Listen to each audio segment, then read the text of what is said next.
And alright, let's see. Well, I guess we're going to the tower. Let's go. Seems like the thing we need to do. So we're gonna do that.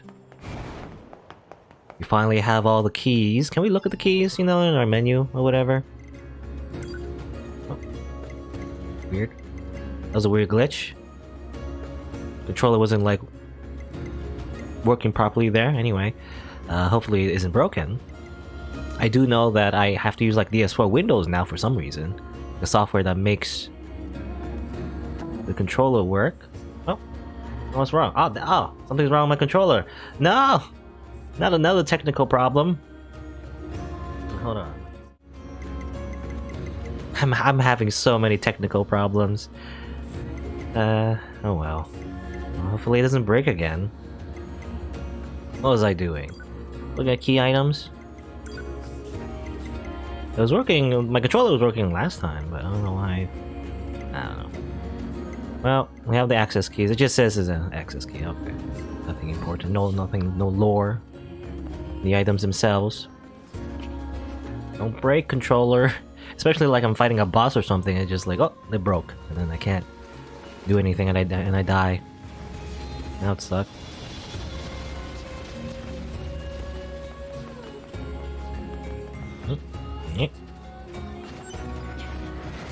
Well, let's just, you know, skip past those enemies and go directly to here. I assume we use these keys here? Like so?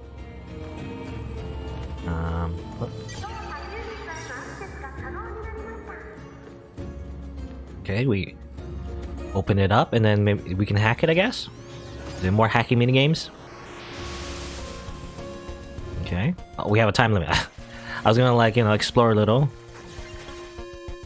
But no, there's a time limit, so you have to go. Go, go, go. No, not too hard. No, nothing to dodge there. I remember the arena, you know, of the gauntlet of hacking games. That one was pretty hard. This one, I guess, not so much. It's just, you know, just do it.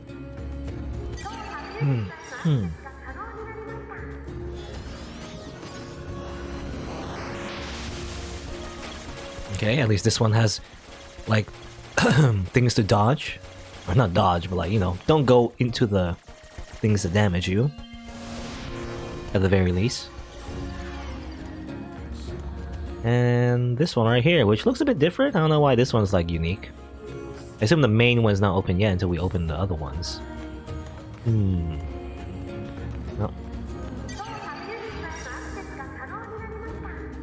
I wonder if you could have went here before you get all the keys and just do them, you know. Just unlock them beforehand, even if you can't go to the main tower yet anyway.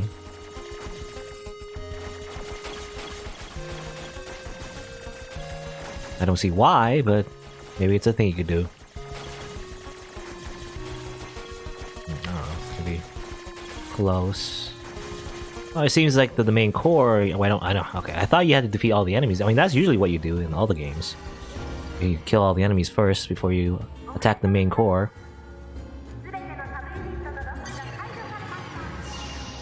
But I guess that one you didn't need to. Yay, a special prize. I do see a treasure there. What's this treasure?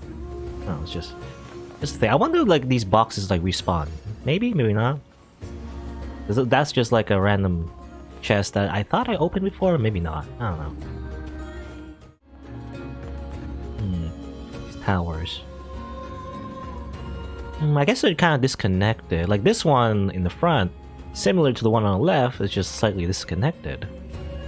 The one on the right though is completely disconnected, so I don't know why. I don't know. I guess it's just a design. There might not be any real meaning behind it. It just looks strange. And this also is a door. Interesting. Oh, this one takes a bit.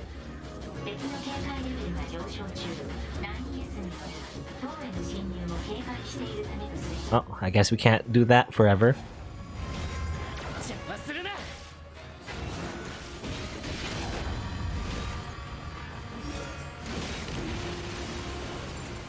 Well, more.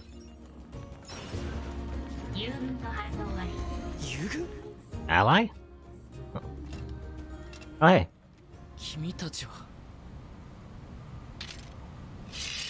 They're using... 来ると思っていたよ。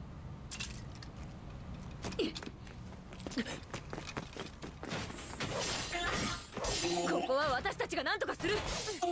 君は塔への扉を開いて。Okay, thanks. I was gonna say they were using the Type 3 swords, I believe, the old ones. どうしてここに約束しただろ。あ、何言ってるんだ。ナイエス、今のうちにハッキングして。わけがわからない。詳しいことは塔に入ってから説明するから。I mean, yeah, they're helping us. I think it was, yeah, the Type 3. The Type 3 swords, the prototype swords that YoRHa used way back then, I guess. That's the lore anyway. There you go, the twins are helping us. Ow! Oh, I got hit! Hey, you're not doing your jobs, twins! Ow! I'm dying here! Also, I can't see. Okay, well... I was hacking, guys, but then I got hit. Do your objective properly. Like, I'm the mission objective, you guys are the actual players. You gotta not let me get hit. This is also a thing that happens, you know, I wonder, like, you know, this sort of thing also happens in the 2B route, you know, the first route. I was wondering, like, as an 9S, you would do something similar. You know, we never really did so in the actual 9S route, but now we're doing it, you know. The idea that 9S is just hacking and he's being protected by someone else.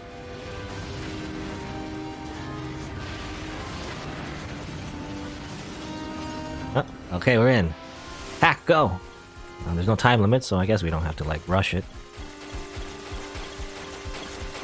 I assume while we're in the hacking mainframe, everything is in slow motion, right? So we don't have to worry about getting hit from on the outside while we're hacking. Usually, anyway. I wonder if that's... Well, I don't know.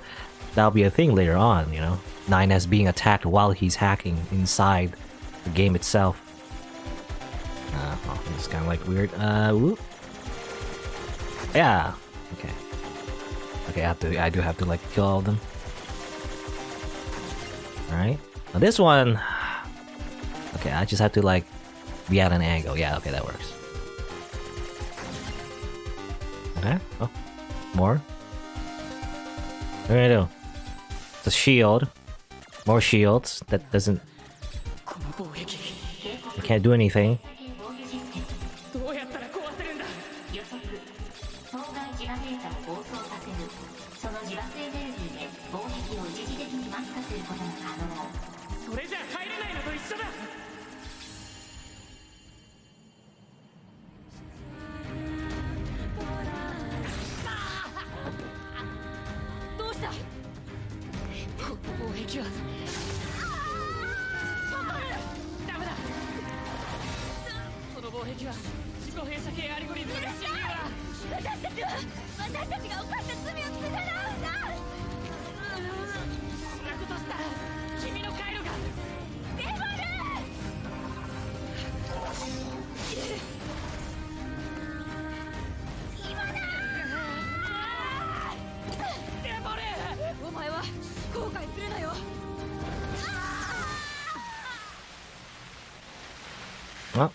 Well, what do they mean by sins? They mentioned that in the side quest. Something about atoning for their sins. I mean, I guess they said before they had androids, you know, android models modeled after them, and there were a bunch of them before, and then, you know, they went berserk and did a lot of bad things, I guess. Maybe that's what they were referring to? I don't know. Well, data records discovered for units Devala and Popula. And also they're like, aren't they medical androids? You know? How they're like fighting and also like hacking into the thing as well? I don't know. Do you wish to open this data now? Sure. I guess, information about the two twins? A dusty wind kisses my cheeks. Buried in sand, we press forward one step at a time, we have nowhere else to go after all. Because our models, the Devola and Popula models, are defective. Record transitions in the project's initial phase. When first we woke, there were still people. They had flesh, egos, emotions, souls, and they issued us a single order. Function as observers of Project Gestalt. Okay, well that was, that was referenced in the little files we found before. This is the sole mission of the twin Devola and Popula models. It is the only reason we exist at all. We were the latest model, though many companions shared our appearance. There was a sparkle in all of our eyes, a sense of pride at having been entrusted with humanity's future. And yes, there was anxiety as well. But we existed as a pair, we shared destiny's burden as a pair, and because of that, all hesitation was swept away. Each pair was given their own cities as observation areas. We were ordered to guide replicants with our own hands, all for the sake of the promised time that would one day arrive. Again, I feel like, I don't know if it's like you need to know the lore of NieR, the original NieR, but I feel like replicants, I've heard that term before. I'm not sure exactly what it is, but I guess, it's just part of the lore. We were the only ones who could handle such a duty. We were observers after all. I think I remember replicants being like, sort of like people, but without souls, or is it the other way around? I can't remember. Like something about how, if you remember the Project Gestalt files and the reports, they mentioned something about how like removing the soul from the body or something to resist the disease that was going on Earth, before, the whole YoRHa thing, before the aliens invaded and whatever. I'm not sure though. Watch out! Okay, so what's happening? Devola staggers and falls in the soft yet unforgiving sand. I hurry to her side and sigh with relief when I find she's not seriously hurt. She's stumbled in the sand. We've done that a few times. Every time you like try to dash through the sand or rocks or whatever, you stagger a little. Are you alright? Sorry, sis. Guess I spaced out there for a bit. She smiles, the same wry smile I know so well, as she rubs absently at her leg. It's wrapped in a white bandage. Your bandage is coming undone. Here, let me change it. It's alright, Popula. Come on, we have to go before we lose the light. We won't be going anywhere if sand gets into that thing. Now quit whining, hold still. I'll be quick. Devola grunts and turns away. I take it as consent. Soon, we are resting in the shade of a nearby rock as I pull the bandage free. Also, interesting using bandages as androids, Well, maybe it makes sense, I don't know. Artificial skin, torn and bloodied, peeks out from beneath the bandage. Judging by Devola's current lack of ambulatory control, I imagine the circuitry underneath has been damaged as well. Taking a deep breath, it's a visual novel now. You can choose. Check the circuitry to see if it can be repaired. Replace the bandage and hope for the best. The first option seems reasonable. But maybe it's the wrong choice, I don't know. Let's check the circuitry. Come on, let's fix it. We're medical androids, right? At least that's what they say. As expected, wiring in the nerve circuitry has been damaged. Replacing it will require new connectors as well as some tools. None of which is easy to find in the desert. Well, I guess it doesn't matter what we choose, I feel like. Sorry about this, sis, mutters Devola. A wry smile again. It kills me every time. Don't you dare apologize, I respond. You've done nothing wrong. I calmly change the bandage, trying to not let my worry show. I make it as tight as possible so no sand can slip inside. It's all I can do until I get the proper materials. We did learn that with A2 that it can cause malfunctions if sand gets into your I guess filters. Yeah. But that's gonna be a tall order considering our current condition. Sorry, sister. Okay, now you're apologizing. We both apologize while insisting the other's apology isn't necessary. It's kind of funny in a way, such a trivial exchange under such circumstances. We laugh together. the sound echoing out across the desert before being stolen by the cool evening wind. Report regarding the increase in relapses. There has to be some way to prevent relapses. Devolla's sharp voice echoes through our private quarters. You must be quiet, sisters. Sisters? No, sister. The replicants will hear. They would understand even if they did.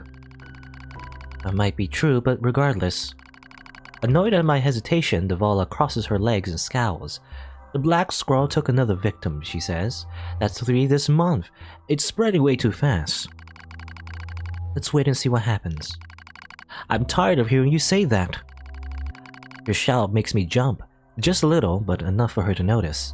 Seeing that, her eyes suddenly open wide. I'm sorry, sis. It's not your fault. I shouldn't have lashed out like that. It's okay. I understand. It's all going wrong. You can feel it too, right? When I was first assigned to Project Gestalt, I was over the moon with pride. And now, my chest hurts just to think about it, if it were to fail. Before we knew it, the replicants have gained a sense of self, and the black scroll started raging out of control. It moved fast. So fast. Okay, black scroll. Again, I think this is really connected to NieR, like the original NieR. But, I don't know. It moved fast up like a wind.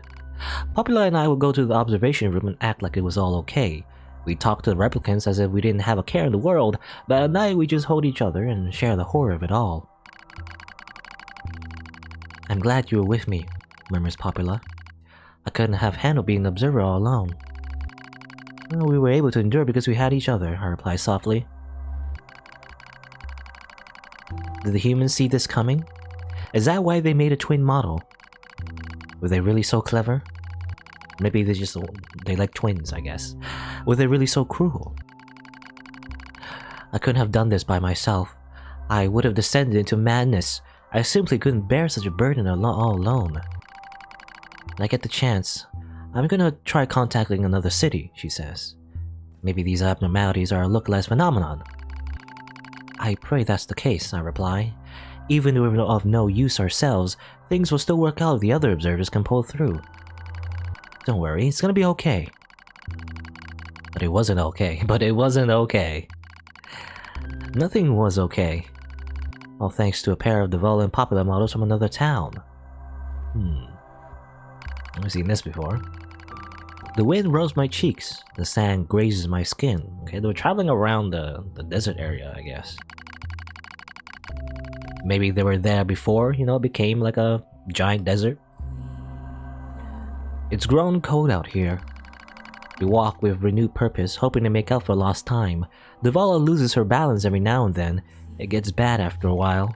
Okay, so we're kind of like flashbacking. Well, flashbacking? We're going back and forth, I guess. There's like Popular and Devolla when they were observers, and there's also when they were like, I guess, traveling through this desert part for some reason, and Devolla has like a, an injury near their leg or something. It's gets bad after a while. I slip myself under her arm so she won't fall again, and we press on. Is your leg alright? Well, I doubt I'll be dancing anytime soon, but yeah, it's fine. She smiles as she says this, but I can tell she doesn't have much left. And yet she continues to smile, all so I won't worry. I remember when our resistance allies injured her leg. I was furious, beyond fury. I wanted to scream and cry and lose myself in it, but then she smiled and all of that rage just drifted away. I think we have the same face, yet such different smiles. One day, I realized how she reminded me of the martyrs I'd seen in old records. That was the day we decided to leave our town forever. Resistance allies, though. Is it the same resistance allies in the camp, or different? A record of the Project Gestalt's end. Our role as observers ended on the day Project Gestalt collapsed. Okay, so that ended in failure, I guess. All due to the actions of Devolla and popular models from another town. With the original Gestalt lost, humanity was doomed to an inevitable extinction. Yeah, I guess we kind of learned that basically, yeah, all humans are dead. Even the ones on the moon is just like, they're not real humans. They're just genes, I guess, or DNA of like humans, so there's just no humans left. I think we learned this, in the 9S route. Knowing this, we gathered what remaining replicant data we could find and launched it to the surface of the moon. Well, there you go. Okay, so that's what it is. And though success was unlikely as finding a lost sand grain in the desert, we still had to attempt it. We still had to try.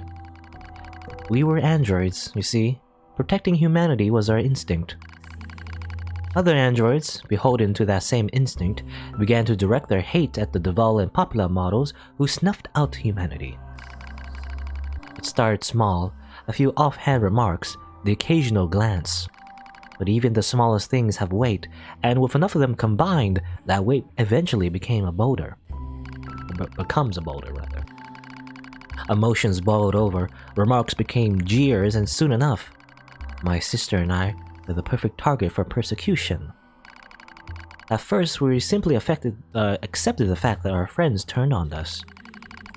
It was almost unavoidable, I suppose. We were observers for Project Gestalt, after all. And while we didn't cause it to fail, the people who did, well, they looked just like us. So I guess, yeah, they mention again, Popula and Devala. I mean, they also said it in when we talked to them as 9S. They said something how, like, they needed to atone for their sins from, like, a different model, right? And went berserk or whatever, and then started to do bad things, or kill a bunch of people, probably? I don't know. So we accepted it. We took the resentment and scorn we endured. Because as crazy as it sounds, I think we actually felt responsible.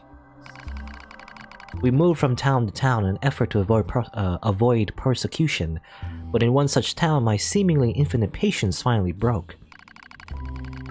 My sister, Devola, met with an unprovoked violence at the hands of a resistance member. He said something in response to his taunts. Something quiet. And though her words were ambiguous, he slashed her leg nearly in two. My vision narrowed, everything went red, and then she smiled at me. It's okay, sis. There's nothing we can do. It was too late. My emotions were no longer in my control. I'm simply not strong enough to stand aside and let the most important person in the world come to harm. Vola and I left town that same day. Violence like that wouldn't stop. It was going to happen again. And it wouldn't be coming from just one person. So rather than let them kill us, we ran. I guess it was the greatest resistance I could muster. We lose the sun as dark clouds gather overhead. We continue our march. A cold wind blasts us, stealing what little body heat we have left. Oh yeah, that kind of reminds me, look at this desert. I remember finding like a bunch of heads of a meal. It's kind of, I don't know if it's related, but to like the Vala and Popular story, but I did find like a bunch of giant heads of a meal, which makes sense when I think about it. Just like how Popular and Devala they have like, models after them, the same face or whatever. Emil also had like, different like, I guess not models, but like, different parts of him that also became like distinct physical objects in the world, I guess, or something like that. So that's why there's a bunch of Emil heads in the desert. Those are just, I guess a bunch of corpses, maybe? I don't know. Of like Emil's other like selves, maybe. A cold wind blasts us, stealing what little body heat we have left. I smell rain in the air. We continue our march. Sometimes we hear animals howling in the distance. It makes us flinch every time. But we continue our march because even this is better than suffering at the hands of our fellow androids. Why must we suffer this persecution? I know we're the same model as the androids who doomed humanity, so I understand that part. At least a little anyway. At the same time, we're not them. We're not the same. We are who we are, and that Devala and Popula were who they were. That's how I felt when I saw Devala being hurt. I wanted to shout it at everyone. I wanted to scream. I wonder if this is an analogy to anything. Being blamed for something that you didn't do, but somehow you're associated with it anyway, because of how you look. Anyway, as far as I'm concerned, there's only one Devala. And for her, there's only one me. No one can take the other's place. Rain falls from the sky. It stimulates our sensation nerves like cold needles. We need maintenance badly, but that's a pipe dream, I suppose. No android would dare help a pair of outcasts like us. Are you cold, Devola? I'm alright as long as you're with me, sis. I feel the same. We press our bodies together to try to retain heat. It's cold now, much worse than the searing heat on midday, but we just smile at each other and keep pressing on. Yeah, I've heard deserts aren't always, super sunny and hot. When it turns night, it gets very, very cold. Like there's a bit of extreme temperatures in the desert. There's another camp on the other side of the desert, a new camp. If we can just get there, I can finally fix Devola's leg. And yet, I wonder if there's anywhere on this planet that will take us. Hey, what's wrong? It's nothing. Don't worry about it. I do what I can to suppress the anxiety in my chest and keep walking. The rain grows worse. It lashes at us without pause. Is this our punishment? I reach out and... I don't know if it really matters. Touch her cheek for emotional moment, support her body. Supporting her body seems like a good idea. Let's do that. It seems like the practical choice instead of stopping and, reminiscing by touching her face. As long as we have bodies to support one another. As long as I have someone with whom to share my fate. Then I will press on, no matter what happens to me. Determination. Because I won't ever stop protecting her. I won't stop. No one stops. But that is the fate. We twin androids have been assigned.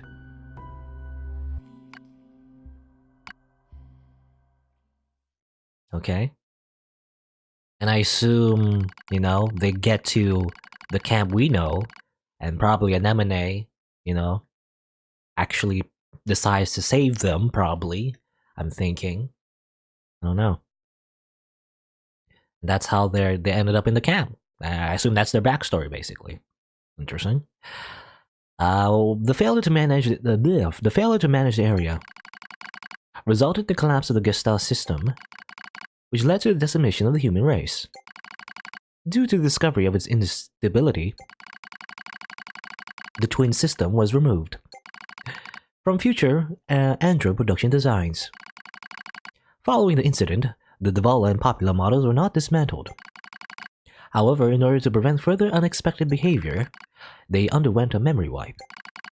Furthermore, they were reprogrammed to generate constant feelings of guilt. Wow, that sounds horrible. But I guess that's the point.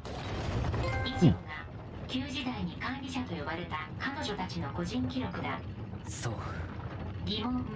なぜアンドロイドデボルおよびポポルは常に同時に死を選ぶのか。当該状況からの単独離脱は可能であり。君に理解できないことを祈る。了解。了解。Well, we can save. But I can't. 疑問。なぜこの塔に入り口が用意されていたのか。資源搬入は上空から行われていることを確認。外部からの侵入路が用意されていることは不自然、予測、罠。Well, we have no choice though. We have to go anyway. Can I save now? Okay, yeah. Can I? Well, I don't know if it matters. I have this extra save here. I'll save with that. That was just to test the game out. Because I had an audio, I guess, problem that was kind of self-induced, really. I'll just save over there, just in case. I don't know, because we can't go back, right? It's it feels like this is the point of no return. We can't, go back down. There's no button to go back down to the entrance or whatever. Can we go back? Well, we can open the door again.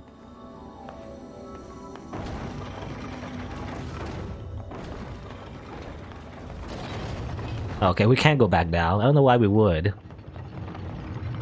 I assume I just got that achievement that did say Devola and Popula are dead, I guess. Watch their final moments. I assume they're dead.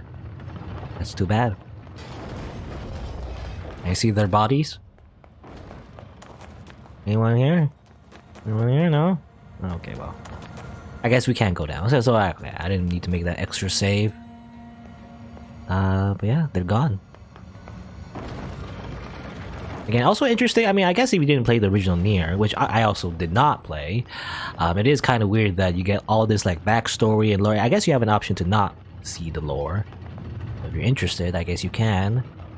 They have such like a... Seems like such a major role actually in the whole grand scheme of things, sort of. Even though they're actually just one offshoot. Yeah, okay. Well, let me just save back here. When I quick save, I want to like save the on the main slot. Anyway, now I have two. I have two saves now. Oh well.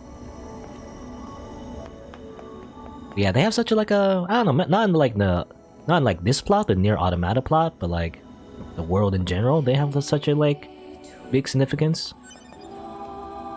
So it is kind of weird that you just learn them like right now, out of nowhere. But I guess because they're like important characters in the original NieR. I think I saw them in the original NieR. I saw a little bit of gameplay and everything near the beginning.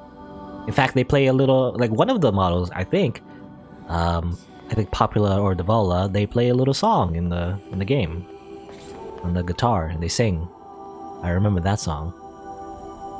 Also, this is a weird world. Is it? I don't know. I don't know. I can't tell if it's a glitch or stylistic, but you know, everything in the ground is like all gray.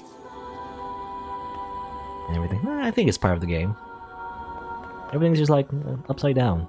Weird. The sky is on the... That's the sky, or whatever. Maybe we're like... Because it seems like those are clouds, right? So maybe we're on top of the atmosphere, or whatever. What do you call it? The stratosphere? There's like multiple layers of the ozone layer. Or is that... I don't know. Is that also another layer? I don't know. I've forgotten most of my middle school science thing terms where you learn about the weather. Oh, oh.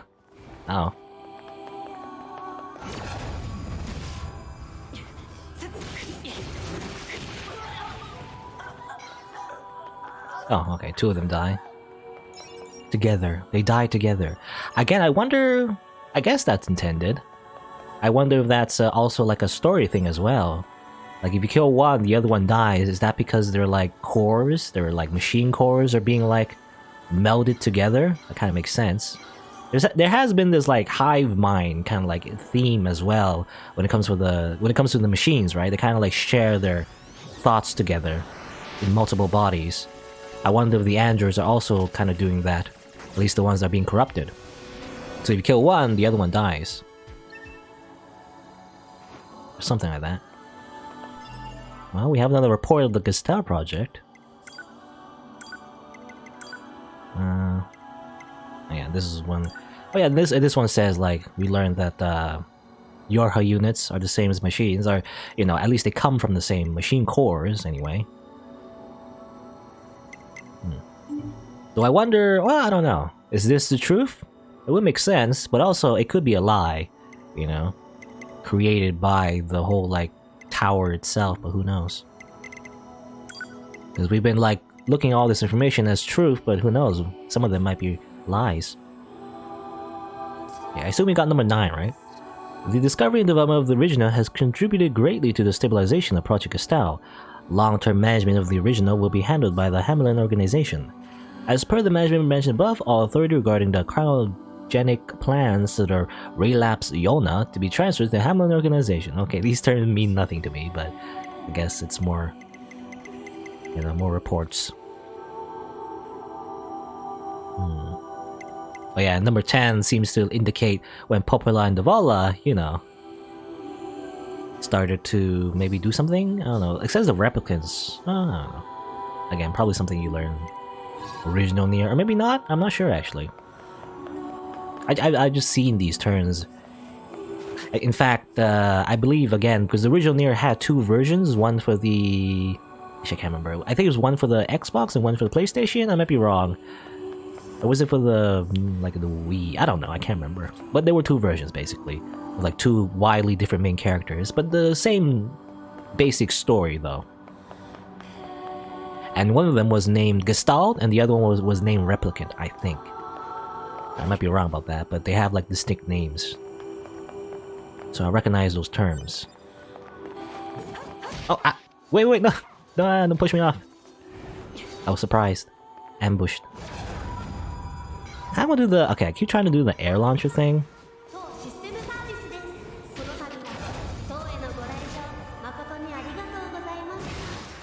Ah, damn, I missed. I didn't do it right. Wait, hold on. Special prize? No, that didn't work.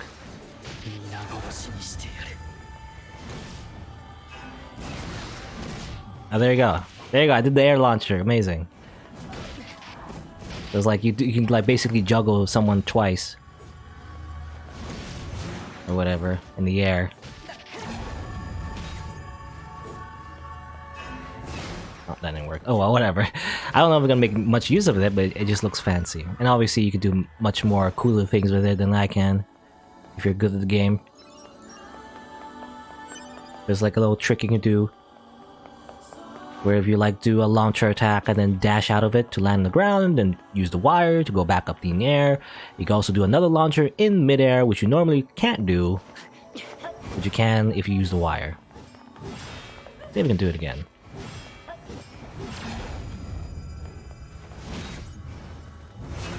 Okay, well that didn't work. Okay, well, I don't know, I could probably, you know, you need to time it. No, let me try hacking you. I mean, it just does damage, I assume. I was thinking like maybe if you hack the android, because normally you can't hack androids, right? Normally you cannot hack androids. Well, but it's the same. Play the same minigame. And they play the same death rattle. I think it's the same death rattle as the machine, so like, that kind of doesn't make any sense, but oh well. Oh, and they pop out of existence.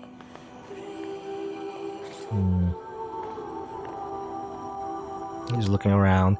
Everything's quite grey and white. Reminds me of the bunker.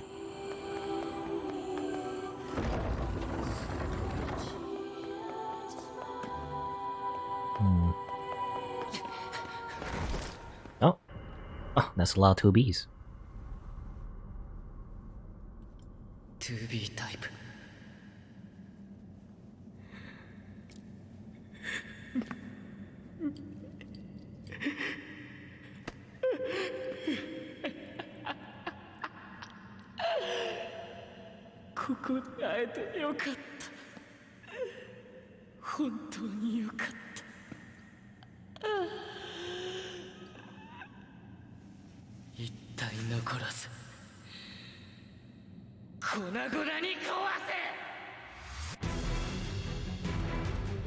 Let me take off the blindfold.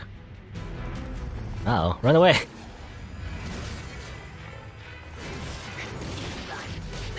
Uh-oh. Wait, hold on.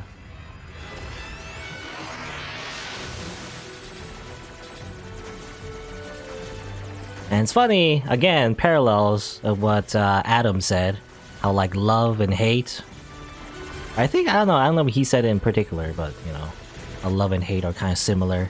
So obviously 9S loved 2B, but he's just gonna tear up the models. I mean, objectively it makes sense, but, you know, emotionally, he's kind of like turning that love into hate. And murdering all of them anyway. Oh. Wait, hold on. I need to, like, do the wave. Yeah! Bam! Easy.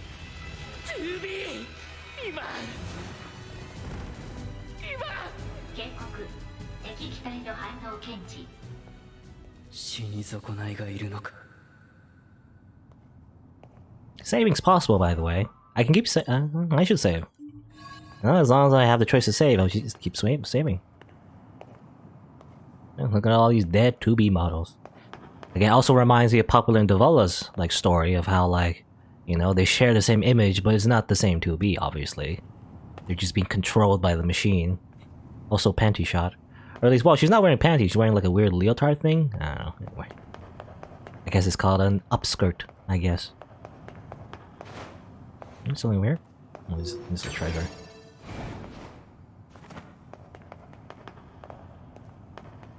I guess that's it. We supposed to go over there?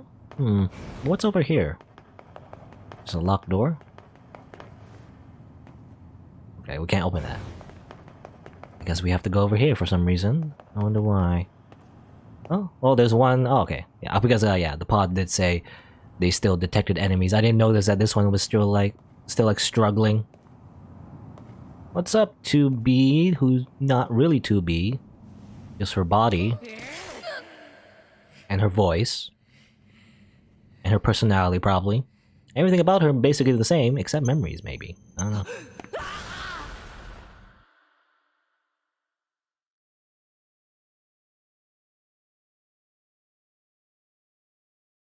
And also an explosive inside her body, I guess. Oh.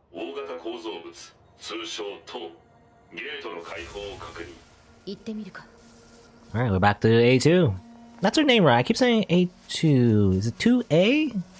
2A? Because usually it's 2B, right? You say the number first and then the letter after. 9S, 2B. Is it 2A or is it A2? I always call her A2. Is there like a way to check, actually? I don't know. Yeah, it says A2 right there on the right. Oh yeah, it is A2.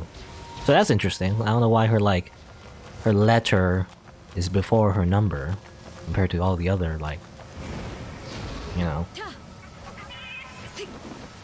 androids.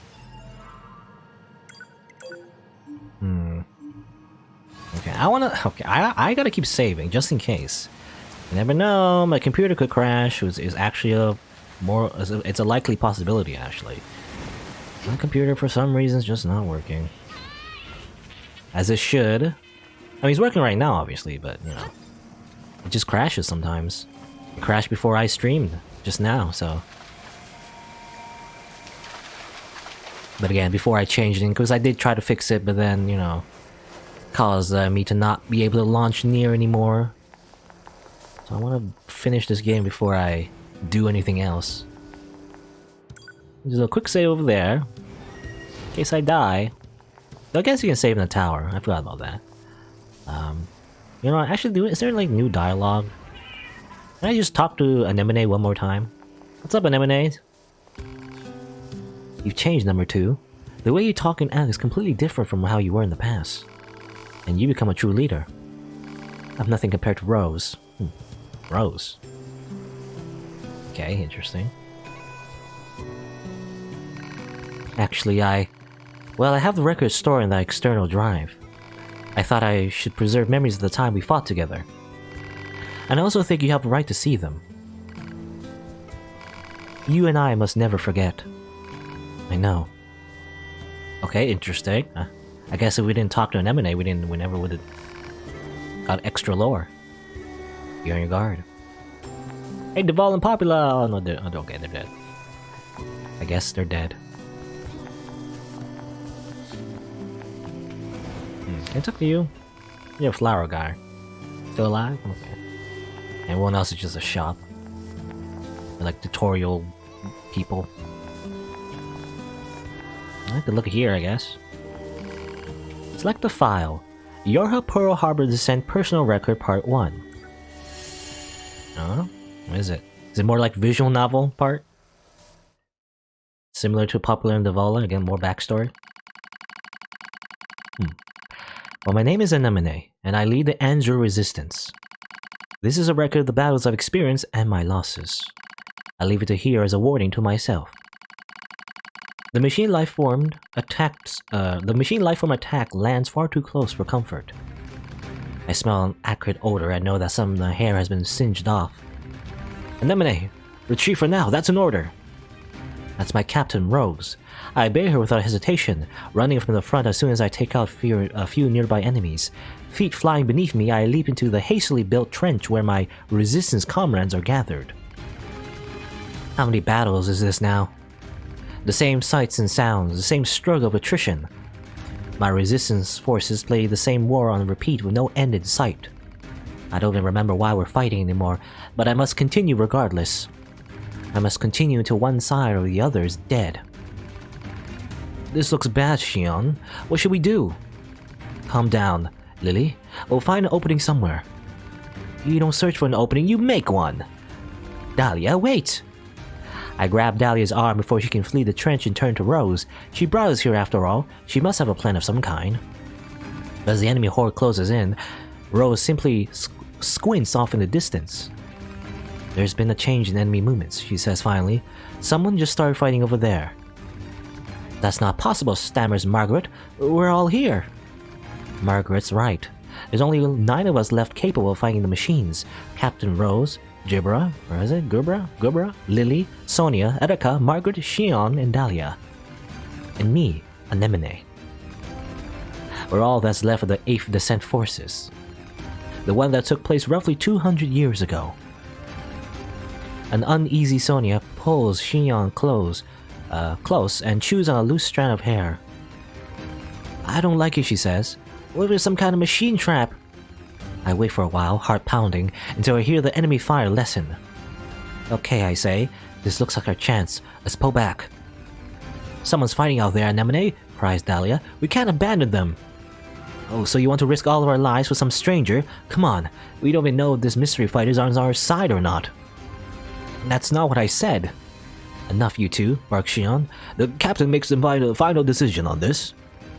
After Shion speaks, all of us turn to Captain Rose. She looks us in the eyes and nods slowly before starting to speak. Gerbera, the enemy's heading toward the explosives we set up earlier, yes? Gerbera? I keep saying Gerbera, I don't know how to pronounce that name, actually. Gerbera. I think it's like Gerbera. Gabriel? Is it like a weird translation where it's supposed to be like Gabriel, but it's like in Japanese they don't know how to localize it or something? I don't know. Gerbera thinks for a moment. Now that you mention it, yeah, they are. A slight smile crosses Rose's face, yet she still seems perfectly composed. Good. Then if this goes well, we might be able to take them all out. I want all of you to leave this trench and get to those explosives, she says, Rose. We'll let the blast take out most of them, then clean up the stragglers. Identifying our unknown mystery fighters can wait until we're done. No one objects to the captain's decision. The moment she issues the order, we all leap from the trench as one and re-enter the fray. When we reach the battle, we find what appears to be another set of androids dressed in strange black outfits. Okay, so this is when they, I guess, first encounter YoRHa. Before they even know what's happening, we detonate explosives, kill the remaining machines, and turn our guns in their direction. Alright, I say to the strangers, start talking. Easy, says one of the mystery androids. We're on your side. We're new models brought as part of something called Project YoRHa. Really? I say. We haven't heard anything about new models. I probably speak with more bluster than necessary, but I have to make sure they're actually on our side. I don't think they're lying necessarily, but I can't read their expressions thanks to those giant goggles they wear. Goggles? As in the blindfolds? Interesting they call it that. Or maybe they actually are goggles? I'm not sure, I don't know. And frankly, a little caution never goes amiss in the middle of a war. We learned that the 4 androids refer to each other as number 2, number 4, number 16, and number 21. Okay, well, A2, obviously. A2 is probably part of this unit. I think we also heard like a very quick mention of number 4 before. I assume number 4 dies or something, I don't know. They also aren't in a hurry to share much more. Our mission is top secret, one of them says. That's why you haven't heard about us yet. I slowly draw my knife in an attempt to gauge the reaction. So in other words, no one will know any better if I kill you right now. Stand down a minute, says Rose softly. No, cries Lily, she's right. We all seen how quickly the enemy's evolving. Who's to say these 4 aren't machines that just look human? Well, it's funny you mention that because Adam and Eve also become like that. And also, actually, she's right, because YoRHa is made from machines, but I guess artificially, they didn't like evolve organically. My companions nod in agreement. This damn war has made us all suspicious. One of the strangers, number 16 I believe, draws a long knife from its sheath. Okay. If it's a fight you want, she says, I'm happy to give it to you.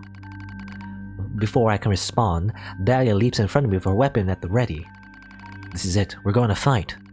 But just before the battle can erupt, the android called number 2 steps forward. Wait, she says. There used to be 16 of us, says number 2, but the others died during the descent. We're isolated and alone out here.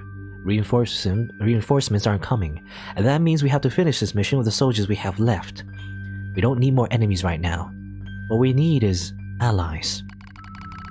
She finishes this speech with a soft sigh, as if trying to and failing to hold her emotions in check. I know that sort of voice. It's the voice of someone who still has hope, despite all the odds.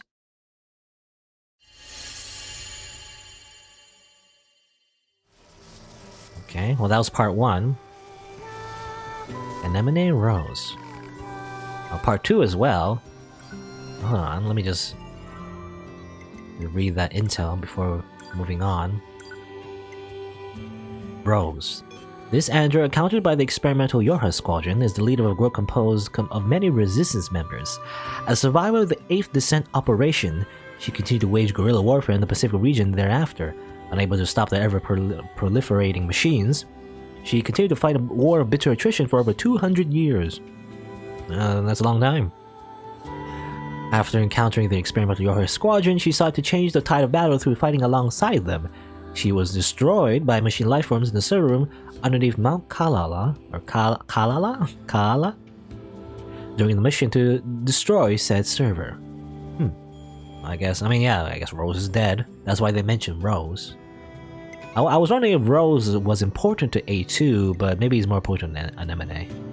I think A2, I feel like, might have had the same, relationship with how NieS and 2B are together. She had a relationship with someone else in the squad maybe, and they died and whatever. I don't know, something like that. A member of the resistance group led by Dahlia that was encountered by the experimental YoRHa squadron. This unit was said to be unusually cautious and showed the greatest initial distrust of the experimental YoRHa squadron. However, her disposition gradually grew more amicable after Scanner number 21 managed to eradicate a logic virus that had infected one of her companions. She executed an infected unit number 21 in the elevator hall of Mount Kaala server facility and went missing shortly thereafter. Wait a minute.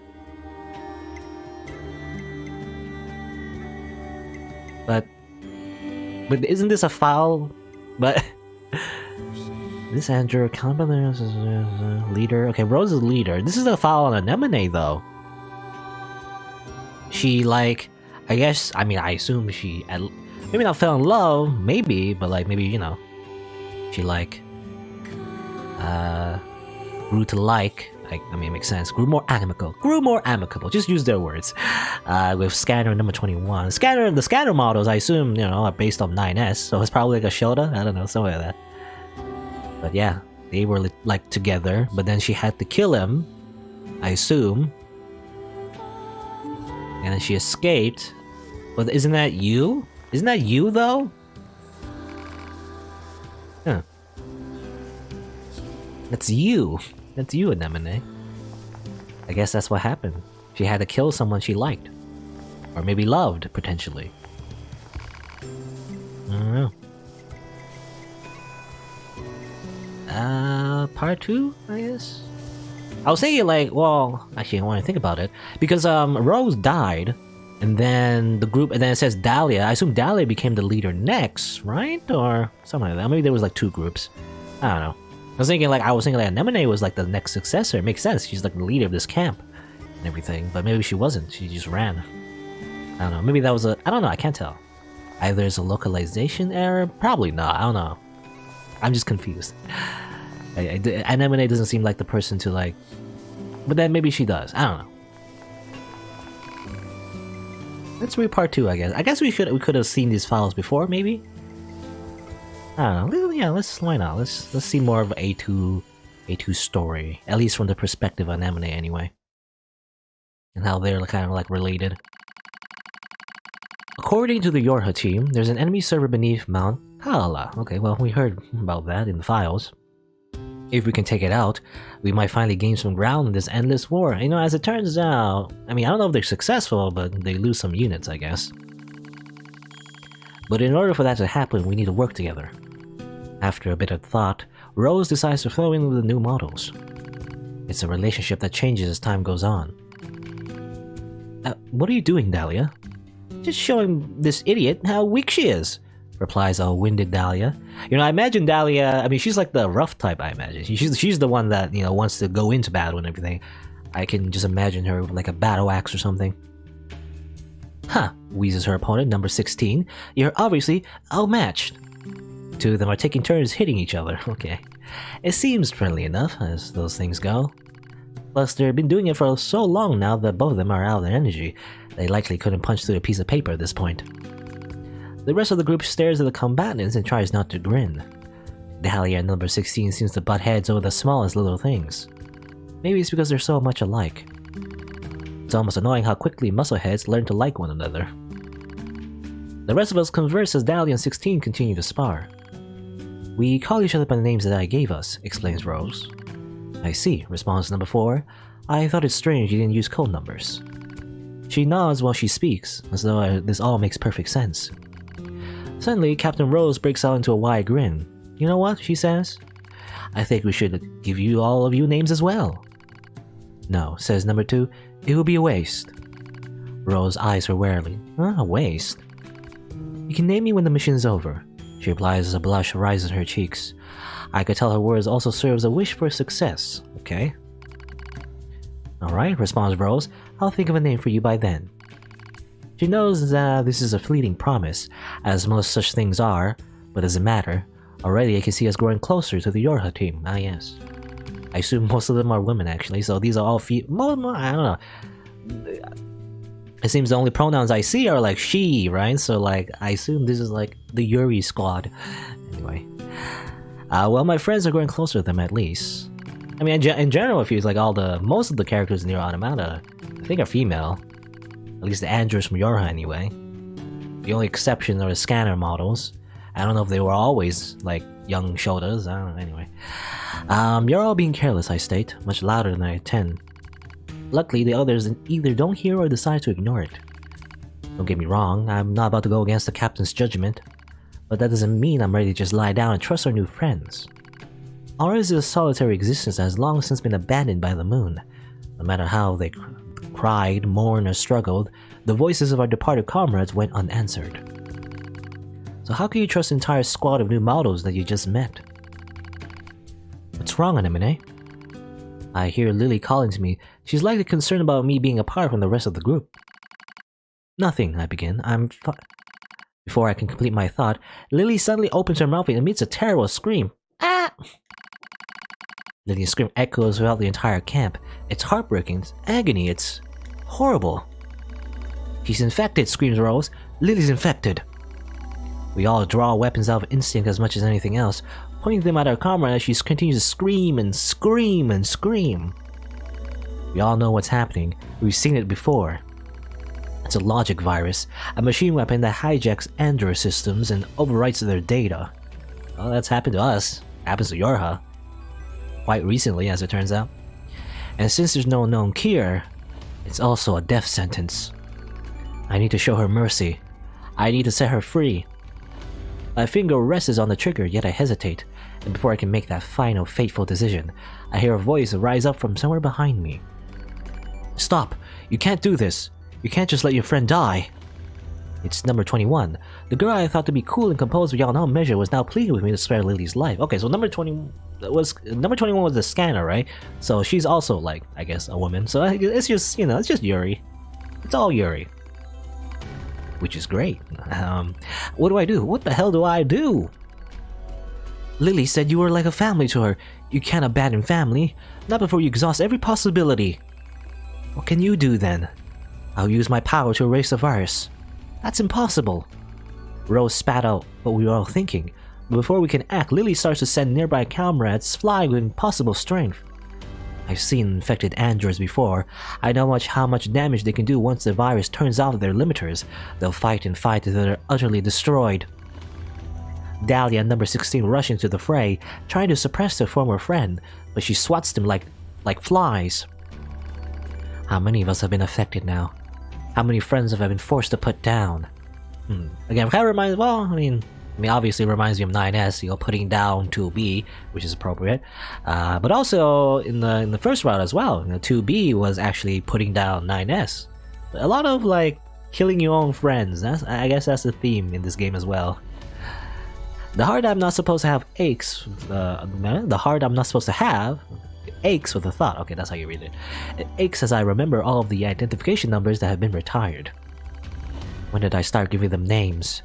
When did I decide I simply couldn't endure it any longer? Initiating reprogramming sequence. That voice, number 21? She's screaming something about reprogramming. I don't know what to do. I'm lost. As my vision slowly clears, I see number 21 inputting commands into her terminal, while number 2 and number 4 hold her down. They hold her as she rises, and then Rose stares at me with surprise. Oh no. I'm holding Lily too. I guess she helped without, thinking. Okay, YoRHa attacker number 4, scanner 21, and gunner number 16. Interesting. And we never saw gunner models before. There's 3 as well, part 3. Learning more and more about A2's past, I guess. A unit from the experimental YoRHa squadron was utilized during the 14th Machine War. Number 16 possessed a rough and tumble personality ideal for a role as a gunner, where she was required to attack foes from a distance. Though she possessed a defiant streak that extended even to her superiors, she was assigned to the mission anyway due to her tremendous offensive abilities. During her squad's assault on Mount Kaala, number 16 volunteered to stay behind and hold off the machine lifeform army so her companions could continue up the mountain. She fought with great courage alongside members of the local resistance group and managed to hold off overwhelming numbers until the appearance of a Goliath that was unaffected by ordinary weaponry. Seeing no other way to end the fight, she chose to destroy the enemy by overloading and detonating her own fusion reactor. This act of self-sacrifice, despite her defiant nature, is of a remarkable interest and likely merits further study. Okay, weird how it ends with like such a objective conclusion. I guess these files aren't written by like the androids themselves, probably by, I don't know, by the pod maybe? I don't know. Because number 16 is dead as well. They also like exploded, similar to like what happened, in the beginning, actually in the prologue. Exploded to the black boxes. But I guess for her, I assume this was before they could upload their memories. Probably, I'm not sure. Because otherwise, why would like A2 be so like such an edgy girl? Why is she so edgy and like wanting revenge on everything? Most likely they didn't have the memories uploaded. It was during that time because they were like experimental, so they couldn't save their memories. And that's probably why YoRHa eventually, discovered a way to actually upload your memories, so this wouldn't happen in the first place. A unit from experimental YoRHa squadron utilized during the 14th Machine War. Number 21 is a cool and analytical personality, and that fit her role as a scanner. She's the nerd. Her first and perhaps most impressive achievement was using her analytical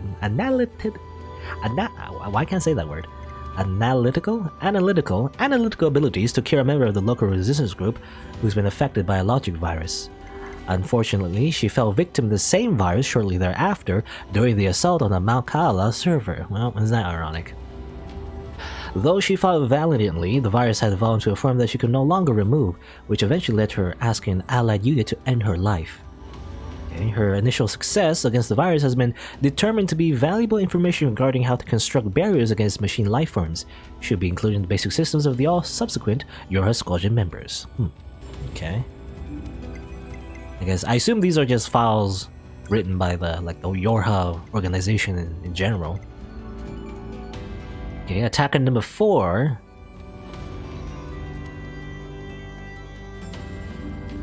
Also the music, I don't know. Why is the music all weird? Is it just me or there's double music?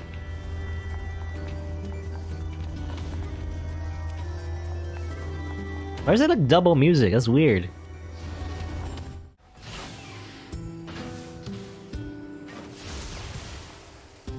Okay, I assume it's normal now. Alright, well that was weird. Okay, what I was doing, I was reading this actually. I assume the music that was playing in the visual novel section just glitched out and never like turned off. Anyway, attacker number 4.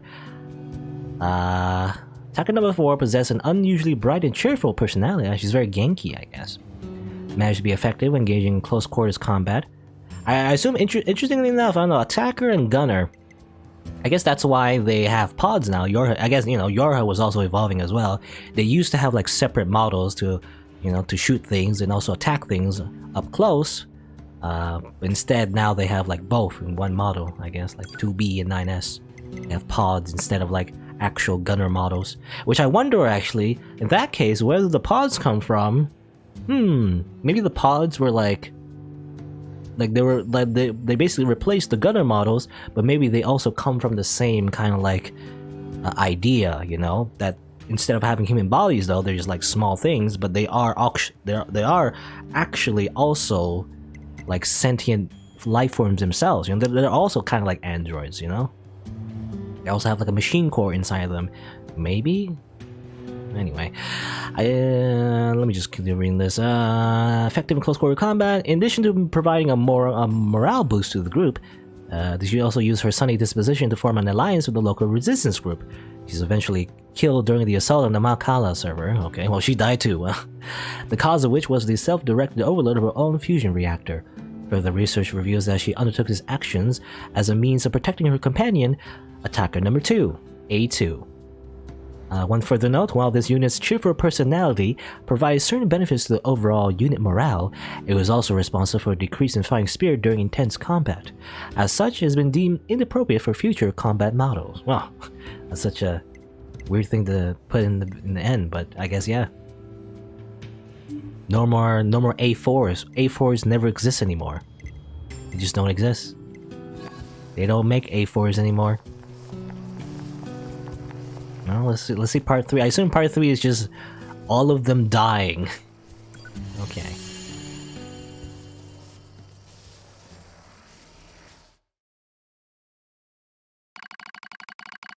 "14th Machine War, Pearl Harbor Descent." The name of the mission entrusted to the YoRHa soldiers. Was there ever such fierce gunfire, such bombings that continue without pause? Our target is the machine server under Mount Kaala, and our situation is dire. We need reinforcement, requesting deployment at once. Number 2 speaks quickly, yet calmly, which is all the more remarkable considering the hostile army closing in on our position. But the command center in the orbiting satellite informs us no reinforcements will be forthcoming. We are abandoned. We are alone. It's so easy to do from up there, from the satellite, from the moon. I'll do whatever is necessary, says Lily with a grim smile. Dahlia and Margaret quickly nod in agreement, as does number 16. They decide to join the rear guard, staying behind to be our shield, even though it comes at the cost of their own lives. Regardless, they all agreed without hesitation. Oh, I assume, yeah, Dahlia, Margaret, and number 16, they all like freaking die. Number 16, sacrifices her life to destroy a big Goliath. Now, they're all doomed. For we in the vanguard will be joining them in death soon enough. Without another word, we turn our backs on each other and take up positions. We know this is the end.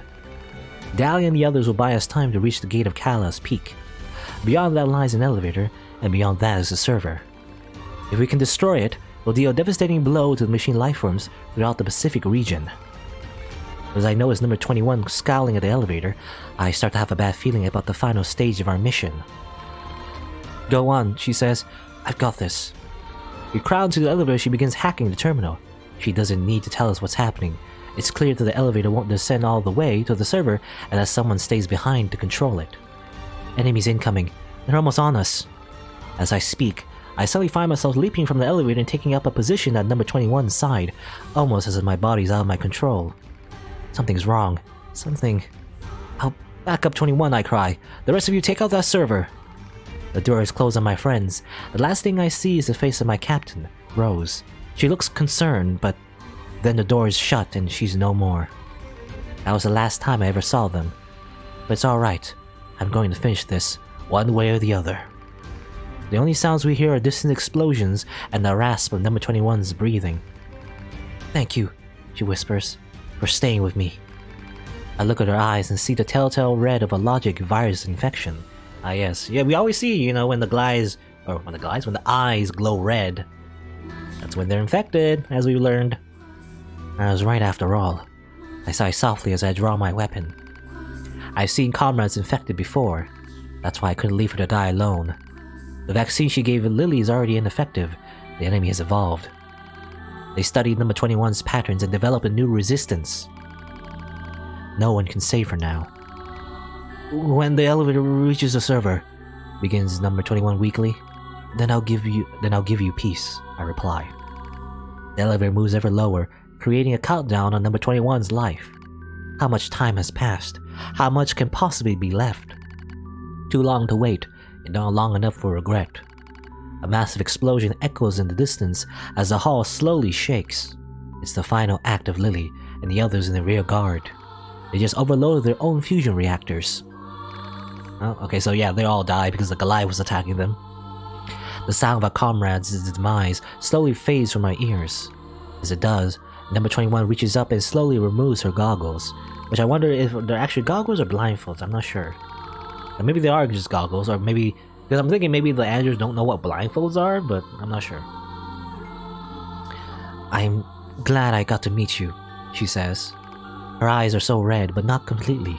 There's still little of herself left. And while it is... Don't worry, I say. I'll be with you soon. She smiles as my words reach her ears. As soon as the elevator touches down, I fire a bullet into number 21's brain. I watch the thing that used to be her tumble to the ground. I stare at the gun I hold in trembling hands. I press it to my temple. Well, this will end it all. The war, my meaningless existence, all of it. It will finally be over. Unforgivable. Unforgivable. Unforgivable. Yeah, how you say in Japanese? Yurusanai? Yurusanai. Unforgivable. Your comrades sacrifice themselves and fight to the last breath. They feel suffering, they feel sadness, they feel pain and terror, and yet you would surrender now? Unforgivable. The voice is a battlefield curse, telling those who survive to see their mission through no matter what. It is another me crying out. I scream at the top of my lungs and race down the hall. I'll show you. If you're gonna push me, I'll show you. You'll only be satisfied if it ends with more killing. I leap into the fray with weapons in both hands. Here I am. Here I am. Kill me.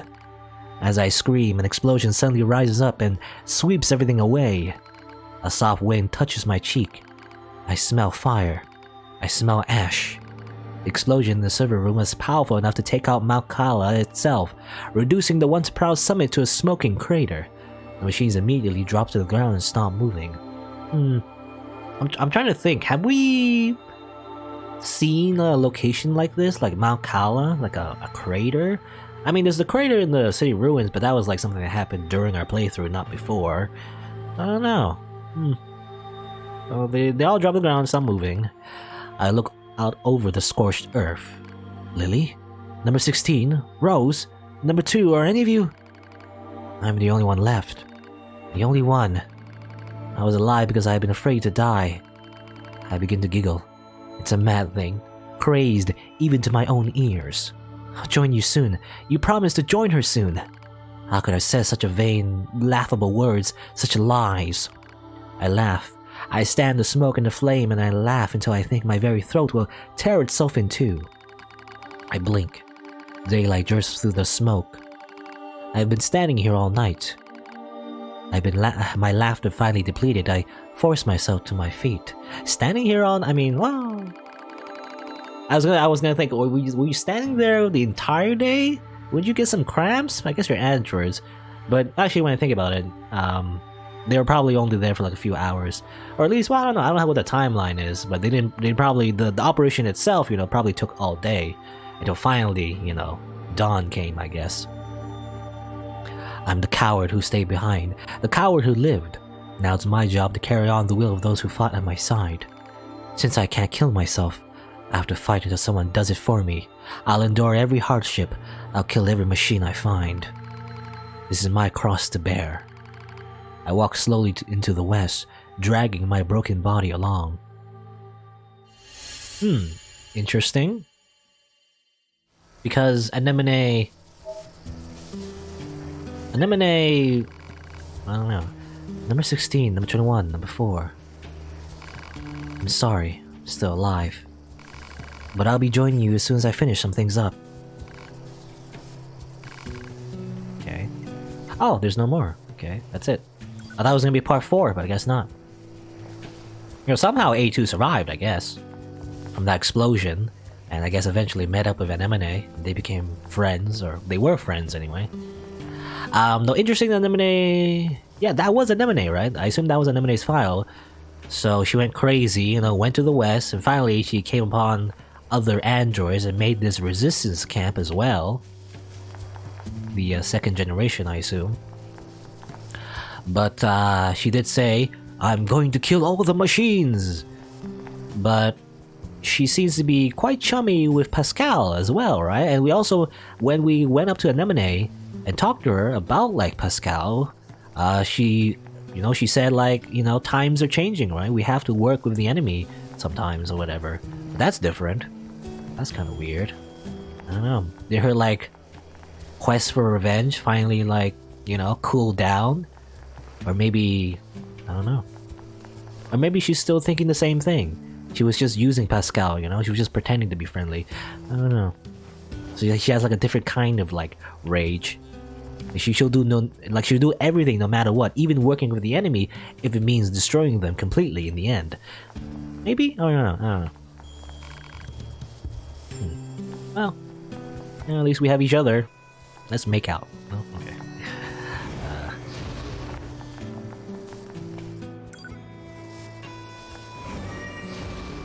I assume. And again, I mean, that was like basically her backstory, A2's backstory, sort of. We don't know exactly what happens, because everything's from Anemone's perspective. But, you know, she lost all her squad members in a vain attempt to destroy the server. And I wonder, well, when they destroy the server, maybe that's when the machines start acting weirdly, you know? That's when they start, like, spreading to their own cultures and forming their own individual personalities and everything. That's probably the catalyst, you know, for that as well, maybe? I don't know.